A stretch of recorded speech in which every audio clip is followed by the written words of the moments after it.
Paraguay realmente es un país muy verde, es un país que todavía está generando su riqueza a partir de recursos naturales y que por ende también tenemos que seguir protegiendo esos recursos que son los que nos van a seguir dando beneficios a nosotros y a las generaciones futuras de Paraguay en los próximos 100 años.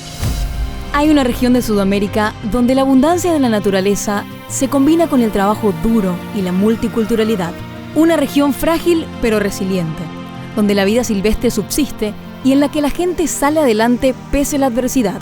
Acompáñanos a conocer el Chaco y su proceso de desarrollo, desde sus diversas aristas y sus múltiples miradas. Hola, yo soy María de Pintos y este es el podcast de Chaco Vivo. Acompáñanos. Los créditos de carbono son una herramienta fascinante que no solo permite asegurar la conservación de bosques, sino también podrían resultar en un muy buen negocio. En Paraguay, los créditos de carbono no son nuevos, pero tampoco muy conocidos. Raúl Gauto, máster en Economía Forestal, exdirector de la Fundación Moisés Bertoni y actual empresario del rubro, nos cuenta cómo fue allanar el camino décadas atrás como pionero en la emisión de créditos de carbono. Este es el episodio 4 del podcast de Chaco Vivo. Raúl, bienvenido al podcast de Chaco Vivo. Muchas gracias. Qué linda experiencia. Gracias por tu tiempo, para poder... Queríamos contar contigo para justamente que nos puedas contar acerca de tu experiencia, acerca de ser uno de los pioneros de lo que tiene que ver con los carbonos, con trabajar con eso. Pero antes de meternos en ese tema, te voy a hacer una pregunta. Si yo te digo Chaco, ¿qué te viene a la cabeza? A mí me viene a la cabeza el trabajo que se hizo de pensar el Chaco como un bioma o un ecosistema mucho más amplio que solamente Paraguay. Uh-huh. A mí me tocó con la Fundación Avina trabajar con bolivianos, argentinos y paraguayos para crear el concepto del Chaco trinacional o multinacional. Eso es lo que inmediatamente me viene en la cabeza, y de considerar al Chaco como una estructura biológica mucho más amplia que solamente la que corresponde al Paraguay. Cuando arrancaste en los negocios forestales, porque tengo entendido que sos uno de los pioneros en este rubro, así me pasaron tu CV, ¿verdad? Esto fue hace varias décadas. ¿Qué inspiró a hacer ese trabajo? Bueno, como todas las cosas, tienen un origen a veces en la infancia. Yo me crié en una granja, en el campo, y creo que a partir de allí nació mi fascinación por el bosque. Entonces, cuando me tocó en la universidad, estaba estudiando agronomía, me tocó definir si iba a estudiar la parte de agricultura, la parte de ganadería o la parte de forestal. Yo decidí tomar la parte forestal. Y a partir de ahí, entonces, ya me incliné, empecé a hacer reforestación en la zona de Itacurú, en Alto Paraná, en 1978-79. Así que ahí comienza mi larga historia forestal. Cuando hablas, justo hablaste de reforestar, también estamos escuchando mucho ahora la palabra restaurar, ¿verdad? Cuando entramos, por ejemplo, en los modelos de negocio, ¿verdad? Al realizar las plantaciones de monocultivo con especies exóticas de restaurar bosques, ¿cuál es la diferencia? Bueno, antes que nada, hay una diferencia entre lo que es forestación y lo que es reforestación. Uh-huh. Cuando uno va a plantar en un campo, como Misiones, por ejemplo, que nunca tuvo árboles, se le llama forestación o aforestación. En cambio, cuando un lugar tuvo anteriormente bosque y se plantó soja o se plantó algodón en ese lugar y uno vuelve a plantar, ahí entonces hablamos de reforestación. Entonces hago esa distinción. Sí. Ahora hay un concepto que es de restauración, que lo que trata es de recuperar o asemejar al máximo el ecosistema antiguo, ¿verdad? De protección de las aguas y todo eso, y que mucha gente está tentando de avanzar hacia allí para tratar de recuperar ecosistemas naturales que tenían muchos servicios ambientales que hemos perdido. Uh-huh. Entonces esas son un poco las diferencias entre estos temas. Ahora, cuando vos me hablas de modelo de negocios, ahí ya tenemos que hacer una precisión.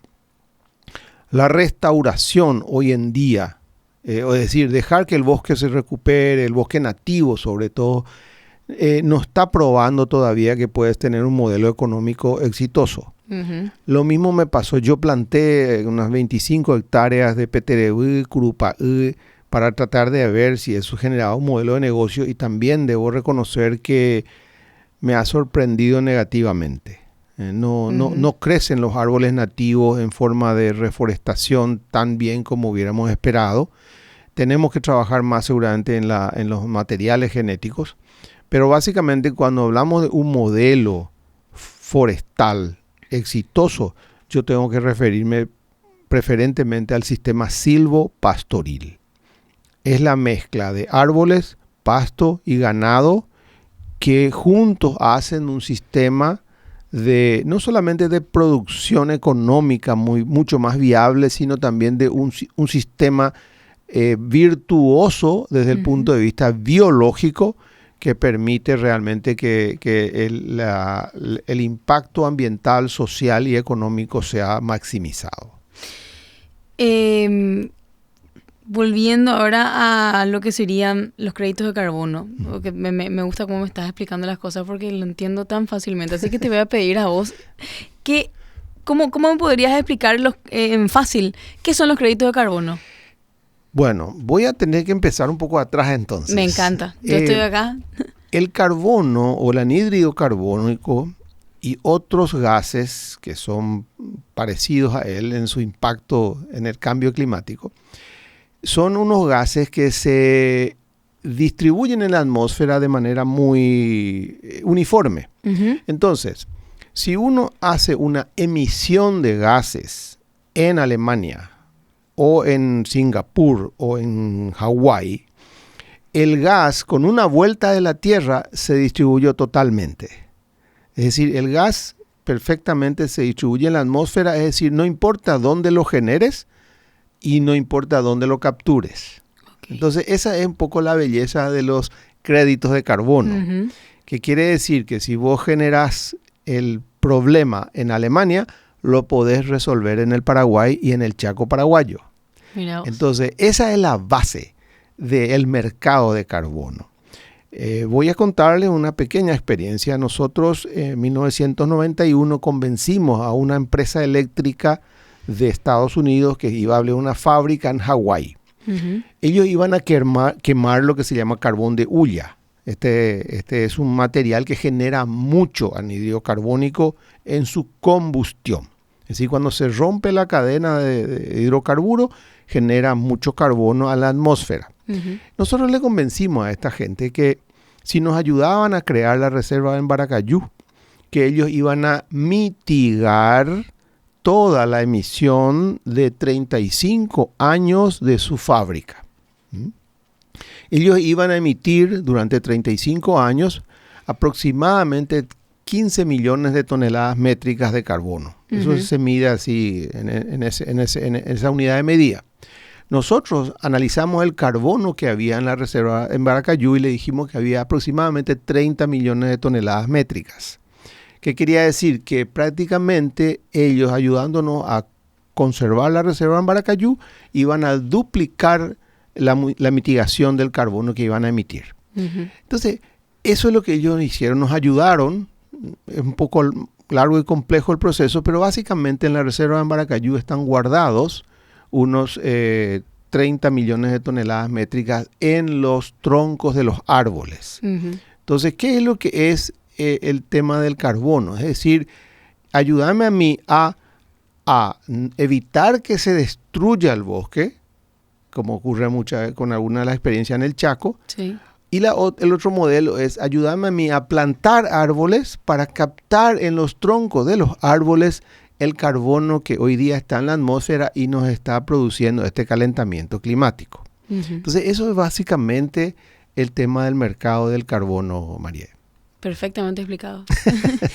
¿Y cómo surgió la idea de implementar estos créditos de carbono acá en Paraguay? Porque en aquel entonces se hablaba del cambio climático. Por necesidad. Y sí, pero como decíamos cuando arrancamos la entrevista, sos uno de los pioneros. O sea, en ese entonces capaz, como decía, se hablaba del cambio climático como algo que iba a llegar en un futuro que ni anticipábamos capaz que era tan cercano. Bueno, tengo que contar otra pequeña anécdota. Entonces, sí, yo me gradué de la universidad en Estados Unidos en 1986 y vine a Paraguay con un pequeño contrato con una organización mundial llamada The Nature Conservancy, que me dijeron, anda a Paraguay y ve cuáles son los lugares de mayor biodiversidad del Paraguay. Y recorrimos todo el Chaco, recorrimos toda la región oriental durante 2 años y descubrimos que el área más importante para la conservación biológica del Paraguay era la zona de Canindeyú, la zona del bosque en Maracayú. ¿Por qué? Porque allí están la mayor cantidad de especies de mamíferos, allí están la mayor cantidad de pájaros, especies de pájaros del Paraguay, allí están la mayor cantidad de las mariposas del Paraguay, ahí están la mayor cantidad de los helechos del Paraguay, ahí están la mayor cantidad de todo. Es decir, si íbamos a preservar alguna zona del Paraguay con su representación biológica, el 90% de todo lo vivo del Paraguay está en esa zona. Dios. Una vez que hicimos ese trabajo científico y nos dimos cuenta que era perentorio cuidar esa zona del país, pedimos ayuda otra vez al Nature Conservancy y creamos la Fundación Moisés Bertoni. Trabajando con el Nature Conservancy y haciendo un viaje que hice sobre desarrollo sostenible en 1989, nos dimos cuenta que uno de los mecanismos que podríamos empezar a recurrir es hablando con las empresas que en ese momento estaban ya generando mucha polución. En esa época se hablaba mucho del ozono, ¿no? Recordarán que el ozono era el gran problema. Me acuerdo. Y se hablaba de que las industrias generaban muchos productos que quebraban la capa de ozono. En ese tiempo se hablaba también de algo que se dejó de hablar ahora, que es la lluvia ácida. En esa época se hablaba que muchas empresas que generaban mucho azufre en sus chimeneas, eso subía a la atmósfera y volvía a llover, y llovía agua, lluvia ácida, y eso empezaba a matar los bosques. Todo eso era parte de la preocupación de esa época. Y entonces empezamos a hablar con las industrias y les explicábamos, miren, si ustedes nos ayudan a mitigar este problema de la lluvia ácida o del tema del ozono o del cambio climático que se empezaba a dar, entonces las empresas empezaron a ser parte de la solución. Y así comienza básicamente el mercado de carbono en el mundo. En esa época, cuando me contaste que recorrías el Chaco, ¿verdad? ¿Cómo era forestalmente Paraguay? Bueno, se imaginarán, estoy hablando de 1986, 88, 90, cuando íbamos a trabajar al Parque Nacional Defensores del Chaco, no había infraestructura de caminos, era muy, muy incipiente. Y era todo muy natural, era todo muy agreste, muy poca población, muy poca infraestructura, no solamente en caminos, sino infraestructura, por ejemplo, agrícola como la que hay hoy en día, ¿verdad? Entonces era un ambiente mucho más agreste y de alguna manera, en esa época, recuerdo, estamos hablando de los fines de los años 80, no nos preocupaba mucho el Chaco, porque el Chaco estaba medio protegido por su propia inaccesibilidad. Y su propia falta de capacidad económica, lo cual cambió rotundamente hoy en día. Entonces nosotros nos concentramos fuertemente en la región oriental, justamente tratando de salvar los últimos bosques de la región oriental que estamos perdiendo a un ritmo muy, muy, muy, muy rápido, como fue lo que ocurrió realmente. Así que bueno, hoy nos queda trabajar el Chaco, utilizando ya la experiencia de las cosas malas que hicimos en la región oriental. ¿Qué fueron, o cuáles, mejor dicho, fueron los principales desafíos con los que se encontraron cuando empezaron a trabajar? ¿Te refería al Chaco preferentemente o en general? En general. Bueno, los desafíos, yo creo que el mayor desafío seguramente era la normativa. No había normas que regularan el aprovechamiento de la naturaleza en esa época.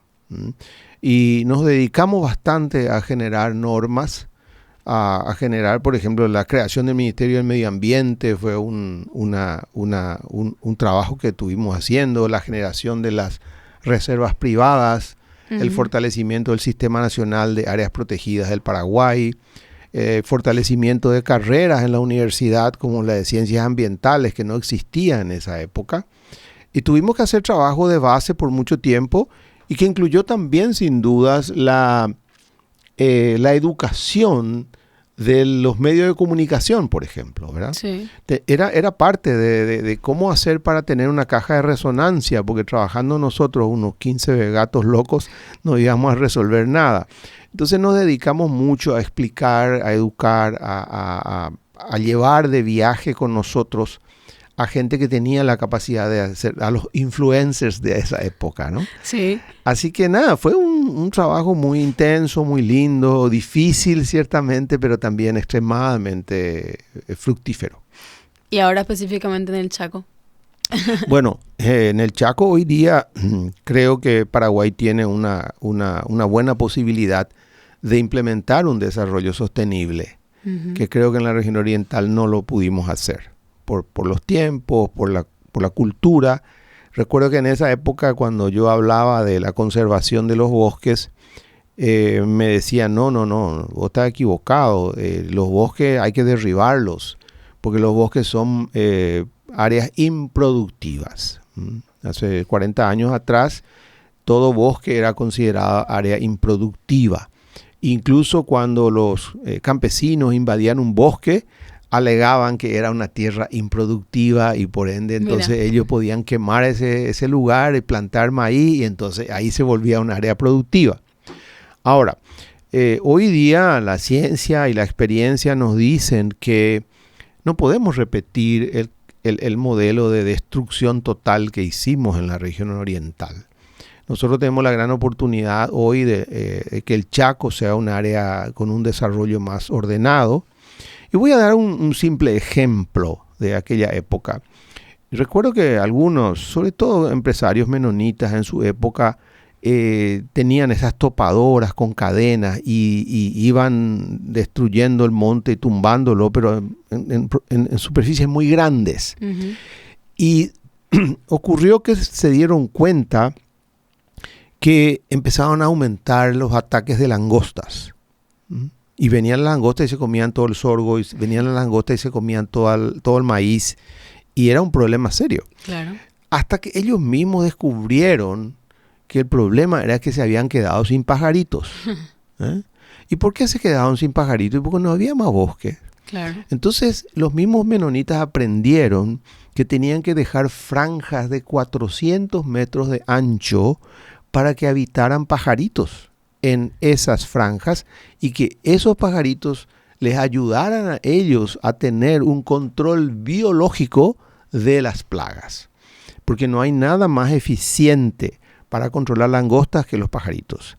Y no hay nada más eficiente que para controlar chinches que otros parásitos de los chinches. Entonces lo que tenemos que hacer es, en vez de tratar de llenar de químicos nuestra producción, tenemos que ver qué insectos o qué otros animalitos nos pueden ayudar a tener un control biológico que acompañe las prácticas, digamos, con agroquímicos. Dejar que la naturaleza haga lo suyo, básicamente. Y digamos que no trabajar en contra de la naturaleza, sino trabajar a favor de la naturaleza y hacer que gran parte del trabajo lo haga la naturaleza. Ese es parte del concepto de desarrollo sostenible. ¿Crees que desde la promulgación de la ley de créditos de carbono se va a poder crecer el mercado de carbono en Paraguay? Yo creo que el mercado de carbono va a crecer de cualquier manera. Hay países que no tienen ley de crédito de carbono y lo mismo del mercado es, porque este mercado es un mercado internacional. Sí. Lo que tiene de bueno es que Paraguay haya hecho es uno de los primeros países que tiene una ley de carbono. Permite regular y permite poner orden en el mercado, ¿verdad? Uh-huh. Y esto, obviamente, todo va a depender del reglamento, de la regulación, de cómo se va a regular la ley. Que ahí también se pueden cometer errores importantes, por eso mañana hay una reunión importante al respecto para justamente ir viendo la reglamentación del tema de carbono. Pero todo esfuerzo de conversar, todo esfuerzo de hacer un esfuerzo público-privado es importante. Y vamos a lanzar sobre todo al mundo y al mercado una señal muy importante de que Paraguay toma la punta en un tema que es de preocupación mundial. Y eso puede ser sumamente importante, no solamente para el gobierno paraguayo, sino también para los empresarios paraguayos que pueden utilizar las herramientas del carbono como complemento a su propia producción o incluso para dejar grandes áreas de bosque intactas, generando estos beneficios ambientales que van mucho más allá que simplemente cortarlos y convertirlos en campos productivos. Podemos decir que de alguna manera ya, comunidades locales, por ejemplo, se vieron beneficiadas con este negocio de los créditos de carbono en Paraguay. Sí, definitivamente. Acá empezamos a hablar de algo que también es tendencia mundial, que se llama la triple línea de resultados. Uh-huh. Un empresario moderno, y muchos de los que están en el Chaco son muy modernos, muchos de ellos son instituciones internacionales y otros son paraguayos, pero también bastante modernos, se dan cuenta que no existe ya la maximización económica o la maximización de generación de dinero nomás en el mundo, ¿verdad? Lo que ahora se persigue es la maximización de la riqueza. Y esa diferencia es importante, porque dinero se puede generar tumbando y quemando bosques, sí, ¿verdad? Y simplemente expulsando a comunidades de sus zonas de vivencia. Pero hoy en día, cuando uno ya busca generar riqueza, tiene que incorporar el beneficio ambiental, la creación de valor social y también la sostenibilidad ambiental. Es decir, ya no se puede más diferenciar uno del otro. Entonces, ¿qué ocurre? Las comunidades que habitan alrededor de estos lugares donde se están haciendo programas de crédito de carbono, ya obligan las certificaciones internacionales a una mirada muy cercana a esas comunidades, sean estas campesinas o sean estas indígenas. Uh-huh. Y hay que incorporarlos a ellos dentro de la solución del problema y dentro de la maximización de la riqueza. Dentro del desarrollo, ¿no? Y es parte de lo que hablamos. Uh-huh. Cuando yo hablo de maximización de la riqueza me refiero exactamente al desarrollo sostenible, porque incorpora las tres líneas de resultados. Si miras hacia atrás, ¿verdad? ¿Qué lecciones importantes podés decir que aprendiste sobre esto, sobre tu carrera, ¿verdad? Hace rato me decías, hay cosas que vamos a implementar seguramente ya ahora en la región occidental, aprendimos de la región oriental. Bueno, yo particularmente uso la frase de mi padre, dice, no hay que mirar el campo por arar solamente, sino hay que mirar el campo arado. Uh-huh. De tal manera uno, primero aprender del campo arado y segundo también tomar fuerza y energía, ¿verdad? Yo particularmente me siento muy contento con lo que se hizo. Creo que Paraguay es un país muy diferente al que yo conocí hace 40 años. Es un país, desde el punto de vista político, mucho más democrático. Obviamente es un país donde la gente habla. Antes no se podía ni hablar. Uh-huh. Es un país donde cuando uno hace una inversión hay que hacer un plan ambiental de desarrollo y hay que hacerlo pasar por el Ministerio del Medio Ambiente. Es decir, vamos a reducir los problemas que generamos hace 40 años. Uh-huh. Hoy día nadie es ya inconsciente respecto al uso del agua. Sí. Hoy día todo el mundo se da cuenta que ya no puede nomás meterle topadora a una comunidad indígena, uh-huh, que ellos son parte de la riqueza que hay que generar. Hay normativas en el país, hay mayor desarrollo. Hoy día los comunicadores como vos y todos tus colegas son muy conscientes del tema ambiental y la verdad yo me siento muy, muy satisfecho del avance que ha tenido el Paraguay en este sentido. Y me alegro también que todavía tenemos espacios importantes, grandes áreas del país que están en estado natural y eso va a permitir que las generaciones más nuevas y más modernas hagan un trabajo de desarrollo sostenible, de generación de riqueza mucho más completo que lo que hicimos hace 40 años. ¿Crees que falta algo que es necesario, o que es necesario, mejor dicho, para que los créditos de carbono puedan tener un impacto mayor acá en Paraguay? Bueno, yo creo que lo más importante es la generación de conocimiento, ¿verdad? Uh-huh. Esto que vos estás haciendo, tus consultas, explicarle a la gente con mucha claridad y sencillez algo muy complejo Sí. que es el tema de carbono. Y tal vez ni siquiera hace tanta falta explicar toda la complejidad, sino decir, miren, usemos el mercado de carbono como una herramienta para fortalecer lo verde del Paraguay. ¿Mm? Nosotros podemos exportarnos, en el buen sentido de la palabra, como un país verde, porque recordemos que en el Chaco, por la legislación que creamos nosotros, el 40% del territorio privado debe ser protegido. Uh-huh. Entonces eso, por ejemplo, es algo que nosotros los paraguayos no hablamos ni nos enorgullecemos. Sí. No hay muchos lugares en el mundo en donde el 40% de una tierra esté protegida por ley. Y si bien es cierto que el otro 60% se puede producir, no es menos importante que nosotros, si sumamos todas las áreas privadas de conservación que se están conservando por ley, son áreas importantes y que están generando servicios ambientales muy buenos. Uh-huh. Entonces yo creo que hay un proceso de educación que tenemos que hacer todavía, de conocimiento.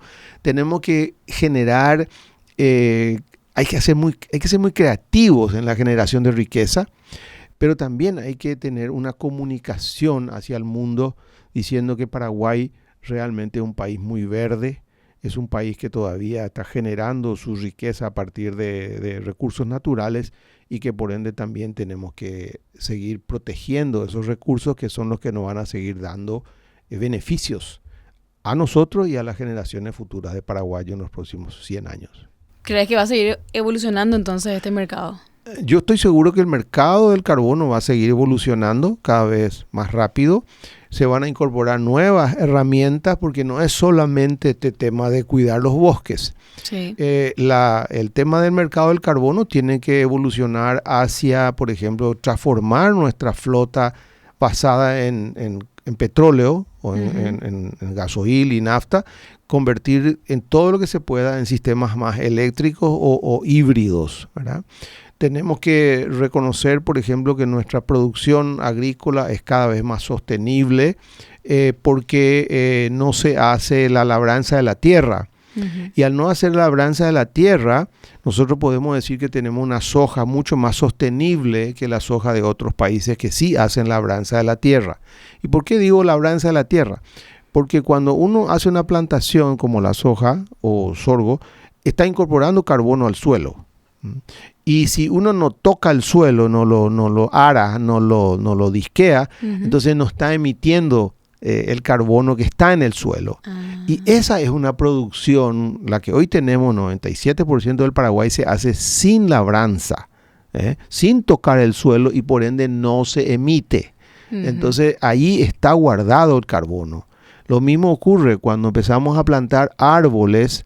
Empezamos a capturar carbono no solamente en los troncos, sino también en las raíces y también en el carbono que va al suelo a partir de las hojas que se van incorporando. Entonces, eso es un país que tiene que conocerse. Tenemos que aprender más de esto. Ustedes, los comunicadores, nos tienen que ayudar aún más todavía a decir, sí señores, Paraguay es un país verde que puede ser un importante colaborador al mundo para reducir el problema del cambio climático. Sí, por ahí hay gente que está escuchando ahora y dice, yo estoy interesado en esto de los créditos de carbono. Tengo un espacio. ¿Qué le aconsejarías? Bueno, en primer lugar, hay muchos grupos de bufetes de abogados, por ejemplo, que ya están especializados en ayudar a hacer un diseño de un proyecto uh-huh. de carbono, ¿verdad? También hay gente que ya tiene experiencia, como este caso de Chaco Vivo en el Chaco, que ha hecho un trabajo pionero muy importante e incluso han generado estructuras, grupos humanos para ayudarle a otros también a hacer su proyecto de desarrollo de crédito de carbono. Es decir, el que esté interesado tiene que empezar a preguntar a ver quién le puede ayudar. Obviamente nosotros también estamos disponibles para colaborar con la gente y bueno, hemos venido haciendo hace 40 años y vamos a seguir haciendo por los próximos 100 años.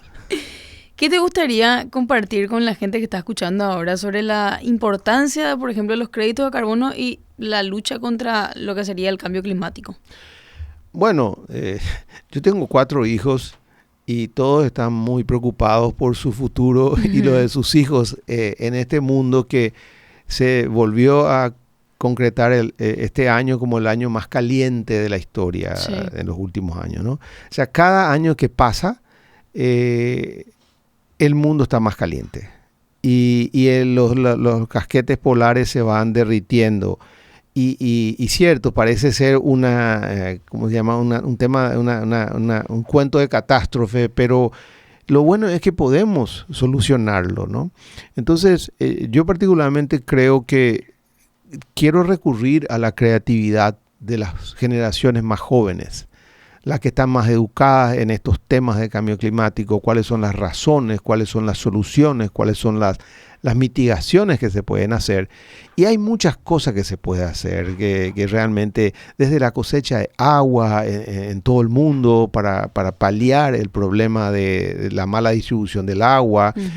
Por ejemplo, hay especies de soja, por ejemplo, que ahora ya están más adaptadas a condiciones de clima más secos. Entonces, que se pueda plantar en el Chaco con menos consumo de agua, que se pueda hacer sistemas mezclados no hace falta tumbar todos los algarrobos del Chaco para plantar pasto, se pueden dejar los árboles, se pueden dejar, 50, 40% de los árboles y plantar el pasto en el medio, pero hay investigación que hay que hacer y hay que también hacer experimentación, es decir, un empresario relativamente joven que tenga ganas de avanzar la frontera de la ciencia y la experiencia, dice, bueno, yo voy a hacer 1000 hectáreas así convencional, pero 100 hectáreas voy a hacer dejando los árboles. Y bueno, vamos a experimentar en el Chaco cómo podemos hacer un Chaco más sostenible, un Chaco productivo sin duda para alimentar a la gente que tenemos que alimentar, pero cuidando que los captadores de agua, que los atractores de lluvia, que son los árboles, que son los que fijan los suelos, porque hay que recordar que el Chaco también tiene zonas de médanos y ese médano, si uno lo deja desprovisto de vegetación, empiezan a moverse con los vientos y eso genera una desertificación. También tenemos que hacer que los jóvenes, sobre todo, y los empresarios que tienen conciencia, se den cuenta del límite fino que hay entre el agua dulce y el agua salada en el Chaco. Que si nosotros empezamos a salinizar nuestras aguas dulces, nos vamos a ver en problemas. Y si empezamos a usar en demasía el regadío en el Chaco para cultivos, tenemos que ser muy cuidadosos de que eso no lleve a una salinización de nuestros suelos. Entonces hay mucho trabajo que hacer, hay mucho espacio para la creatividad y estoy también seguro que hay mucha recompensa para los pioneros que empiecen a hacer las cosas de manera más sostenible. ¿Es posible una producción y un desarrollo sostenible entonces? Es posible y es necesario, ¿verdad? Yo creo que el mundo va a premiar cada vez más aquel que dice yo tengo una soja sobre base sostenible, yo tengo una carne sobre base sostenible y cada vez se va a incluso pagar mejor por esos productos que aquellos que simplemente lo hacen sin ninguna consideración a la sostenibilidad. ¿Por qué te parece que es importante fomentar la discusión sobre el Chaco y su desarrollo? En primer lugar, porque creo que es una propuesta democrática. Yo no creo que el Chaco sea ni siquiera propiedad de los propietarios privados. Tampoco es del Estado. Y yo creo que es propiedad de todos los paraguayos.